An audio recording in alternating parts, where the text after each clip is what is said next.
सान्या गुल प्लाजा में आतिशज़दगी के बाद आज चौथे रोज कूलिंग का अमल जारी है। रेस्क्यू हुकाम की जानिब से मलबा उठाने का अमल जारी है। इस हवाले से मज़ीद तफसीलात जानते हैं नुमाइंदा 5 न्यूज़ राशिद खान से। राशिद, बताइएगा। जी, इस वक्त हम सदर के इलाके गुल प्लाजा के एन सामने मौजूद हैं और यहाँ पर मलबा उठाने का अमल जो है वो गुज़िश्ता 2 रोज़ से जारी है।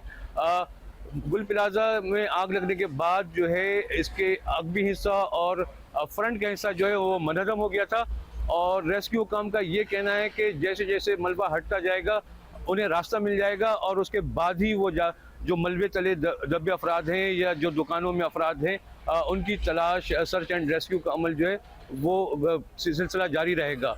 इस वक्त हम जो है गुल प्लाजा के सामने देख रहे हैं कि पुलिस ने क्राउड मैनेजमेंट कर लिया है। ज़िले इंतज़ामिया ने क्राउड मैनेजमेंट काफ़ी हद तक संभाल लिया है। आग लगने के बाद गुज़िश्ता 3 रोज़ तक यहाँ क्राउड मैनेजमेंट जो है वो कंट्रोल नहीं किया जा सका था और ज़िले इंतज़ामिया और कराची पुलिस की तरफ से जो है ये मुजरिमाना गफलत जो है वो सामने आ रही थी।